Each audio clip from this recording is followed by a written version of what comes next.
నా పేరు సబితారెడ్డి అండి. నేను SNS developers managing director and CEO, company CEO. ఈ రోజు నాకు హరినాథ్ గారు మన పాత కవుల యొక్క సమ్మేళన సభకి రవీంద్ర భారతికి ఇన్వైట్ చేయడం జరిగింది. చాలా బాగా జరిగింది సభ అనేది. పాత కవులందరూ కూడా వచ్చి వాళ్ళ యొక్క కవితలను స్టేజ్ మీద వాళ్ళు చెప్పడం జరిగింది. ఈ ఎక్కడైతే ఇక్కడ నుంచి కాదు, ఆంధ్ర తెలంగాణ మొత్తం నుంచి కవులందరూ కూడా తరలి రావడం జరిగింది. చాలా మంచిగా అనిపించింది సభ. ఇలాంటి సభలు హరినాథ్ గారు ఇంకా ఎన్నో చేయాలని కోరుకుంటున్నాం. సుద్దాల అశోక్ తేజ గారు వచ్చారు, పాత కవులందరూ వచ్చారు. కాబట్టి ఈ పాత కవుల సమ్మేళన సభ అనేది సమ్మక్క సారక్క తరఫున, ఎస్ఎన్ఎస్ డెవలపర్స్ తరఫున మేము జరుపుకోవడం అనేది ఇది మా పూర్వజన్మ సుకృతంగా భావిస్తున్నాము. ఇంకా ఇలాంటివి ఎన్నో జరుపుకోవాలని, అలాగే ఈ సభకు ఇచ్చేసిన అందరికీ కూడా ప్రజాభికారం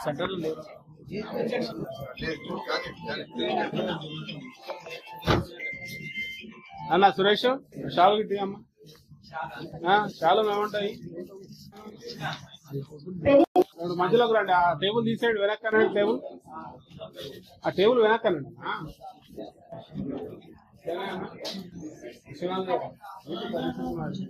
రెడీ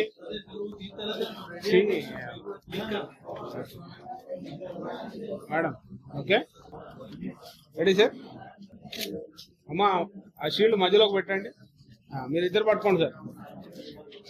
షా వదిలేసారు సార్, అది పట్టుకోండి. Right, done. Ready sir. It is mine. చదువుకున్న బుక్స్ మాత్రం వచ్చు, తెలుగు స్పష్టంగా మాట్లాడగలనని నేను అనుకుంటున్నా. ఎందుకంటే కూర్చున్న కవులందరూ కూడా మా గురువులు. కవులంటే ఒక రకమైన అభిమానం.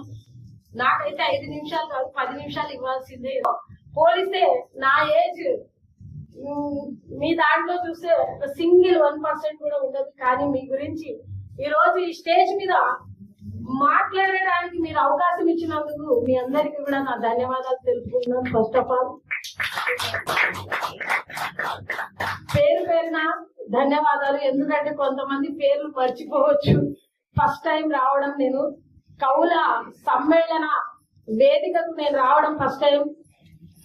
కాబట్టి నేను ఈరోజు కవుల గురించి కొంచెం మాట్లాడాలనుకుంటున్నా మనస్ఫూర్తిగా. నిజంగా నాకు టైం ఉండదు, కానీ ఎందుకు ఇక్కడ అలా కూర్చుండిపోయాను. నేను చాలా హ్యాపీగా ఉంది. చెప్తున్నాను, యాక్చువల్ గా 10 మినిట్స్ టైం ఇవ్వాల్సిందే. గురువారులందరూ కూడా మీ గురించి మాట్లాడాలి. నేను యాక్చువల్ గా ఏంటంటే మనం అందరం కూడా కంపెనీ గురించి మనకి మైక్ ఇవ్వగానే మన గురించి మనం మాట్లాడుకుందాం అనుకుంటాం. యాక్చువల్ గా నా గురించి SNS developers managing director Sabitha Reddy నా పేరు. నా ప్రొఫెషనల్ రియల్ ఎస్టేట్. మీ గురించి మాట్లాడతాను నేను. అయితే ఫస్ట్ ఆఫ్ ఆల్ ఈ రోజు ఈ స్టేజ్ మీద నేను నుంచోడానికి కారణమైనటువంటి మన వదిన గారైనటువంటి నీలిమ గారికి అండ్ శేషాద్రి గారికి, అదేవిధంగా నా SNS family chairpersons and SNS family members అందరికి కూడా నా హృదయపూర్వక అభినందనలు. ఎందుకంటే మీ వల్లనే నేను ఈ రోజు ఇక్కడ నిల్చున్నానంటే మీ వల్లనే. ఎందుకంటే నేను వచ్చిన ప్లాట్ఫామ్ అనేది నేను మర్చిపోలేను. మీ వల్ల వచ్చాను. నేను ఇక్కడ ఉండడానికి కారణం కూడా ఈ రోజు ఈ పరిస్థితికి కారణం మీరు. Thank you so much. అదే విధంగా ఈ కవుల యొక్క సమ్మేళన సభకు నన్ను ఇంత ఘనంగా స్వాగతించి పిలిపించినందుకు మన కవి అయినటువంటి హరినాథ్ గారికి నా హృదయపూర్వక వందనములు. అదే విధంగా ఒక కవితను రాయడం అనేది ఎలా ఉంటదంటే ఏ కవులే కదా అంటాం. నిజంగా చెప్పాలంటే మన సనాతన ధర్మాలను ఒక ప్రాణం పోసి వాళ్ళ రాతల ద్వారా, కవితల ద్వారా భావి సమాజాలకి ఏదైతే మనం మర్చిపోతున్నామో మళ్ళీ మళ్ళీ మళ్ళీ గుర్తు మనకు తెచ్చుకునే విధంగా వాళ్ళు కవిత రూపంలో మనకు అందిస్తున్నారు.